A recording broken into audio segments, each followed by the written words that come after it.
사무엘 하 12장. 그러나 하나님께서는 다윗이 한 일을 조금도 기뻐하지 않으셨다. 하나님께서 다윗에게 나단을 보내셨다. 나단이 그에게 말했다. 한 성읍에 두 사람이 있었는데 한 사람은 부유하고 다른 사람은 가난했습니다. 부자는 양떼와 소떼가 아주 많았으나 가난한 사람은 자기가 사서 기른 새끼 암양 한 마리밖에 없었습니다. 그 양은 그와 그의 자녀들과 함께 한 가족처럼 자랐습니다. 양은 그의 접시에서 먹고 그의 잔에서 마시며 그의 침대에서 잤습니다. 그에게는 딸과 같은 존재였습니다. 하루는 한 나그네가 부자의 집에 찾아왔습니다. 그런데 부자는 자기 소떼나 양떼 중에서 짐승을 잡아 손님의 식사를 차리고 싶지 않았습니다. 너무나 인색한 사람이었던 그는 가난한 사람의 암양을 빼앗아 식사를 차려 손님 앞에 내놓았습니다. 다윗은 크게 화를 내며 나단에게 말했다. 하나님께서 참으로 살아계심을 두고 맹세하는데 그런 일을 한 사람은 마땅히 죽어야 할 것입니다. 죄를 짓고 인색하게 굴었으니 그 양을 4배로 갚아야 합니다. 왕이 바로 그 사람입니다. 나단이 말했다. 하나님, 이스라엘의 하나님께서 왕에게 말씀하십니다. 내가 너를 이스라엘의 왕으로 삼았다. 내가 너를 사울의 손아귀에서 벗어나게 했다. 내가 네게 네 주인의 딸과 아내들을 주어 소유하고 품게 했다. 내가 네게 이스라엘과 유다도 주었다. 그것으로 부족했다면 내가 기꺼이 더 주었을 것이다. 그런데 네가 어찌하여 하나님의 말씀을 업신여기고 이 큰 악을 행하였느냐? 너는 햇사람 우리아를 죽이고 그의 아내를 빼앗아 네 아내로 삼았다. 더구나 너는 그를 암몬 사람이 칼로 죽였다. 네가 이렇게 하나님을 업신여기고 햇사람 우리아의 아내를 빼앗았으니 이제 살인과 살육이 두고두고 네 집안을 괴롭힐 것이다. 나 하나님이 하는 말을 명심하여라. 내가 바로 네 집안의 일로 너를 괴롭게 할 것이다. 네가 보는 앞에서 네 아내들을 빼앗아 너와 가까운 사람에게 주겠고 그는 공공연하게 그들과 잠자리를 같이 할 것이다. 너는 은밀하게 했지만 나는 온 나라가 지켜보는 가운데 이 일을 행할 것이다. 그러자 다윗이 나단에게 고백했다. 내가 하나님께 죄를 지었습니다. 나단이 단언했다. 예, 그러나 이것이 최종 선고는 아닙니다. 하나님께서 왕의 죄를 용서하십니다. 왕께서는 이번 일로 죽지 않을 것입니다. 그러나 왕이 낳은 아들은 하나님을 모독한 왕의 행동 때문에 죽을 것입니다.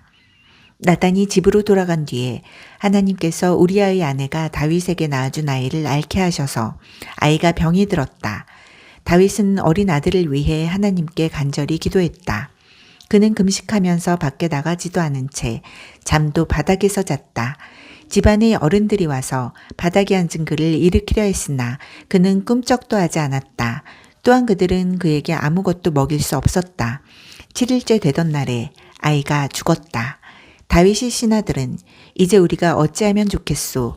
아이가 살아있을 때도 왕은 우리 말을 한마디도 들으려 하지 않으셨는데 이제 아이가 죽었으니 그 말을 전하면 왕이 어찌하시겠소 하고 말했다.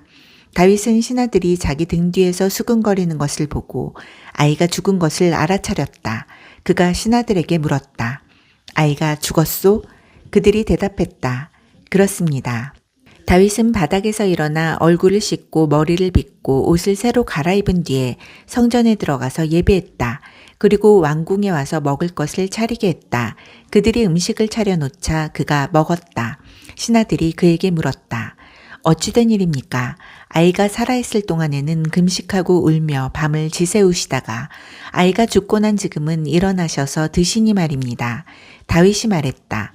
아이가 살아있을 동안에는 하나님께서 내게 자비를 베푸셔서 아이가 살게 될까 하여 금식하며 울었소. 하지만 이제 아이가 죽었으니 무엇 때문에 금식을 하겠소? 내가 아이를 다시 데려올 수 있겠소? 내가 그 아이에게 갈 수는 있어도 아이가 내게 올 수는 없소.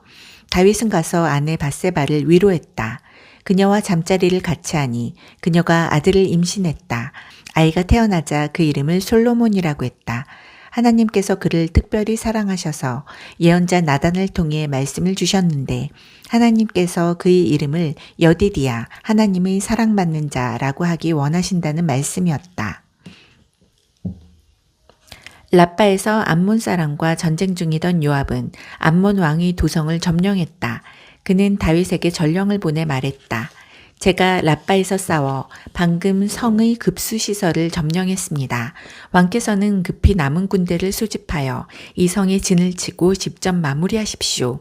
그렇지 않으면 제가 성을 점령하여 왕 대신 모든 공로를 취하게 될 것입니다. 그래서 다윗은 군대를 모아 라빠로 가서 싸우고 그곳을 점령했다. 다윗이 암몬 왕의 머리에서 왕관을 벗겼는데 금관에 보석이 박혀 있어 아주 무거웠다. 다윗이 그 관을 들어 머리에 썼다. 그들은 그 성을 약탈하여 엄청난 양의 전리품을 가져왔다. 다윗은 그곳 백성을 성에서 다 내보내고 종처럼 톱질과 곡괭이질, 도끼질과 벽돌을 굽는 일을 시켰다. 그는 암몬 사람이 모든 성읍에서 그와 같이 행했다. 그러고 나서 다윗과 군대는 예루살렘으로 돌아왔다.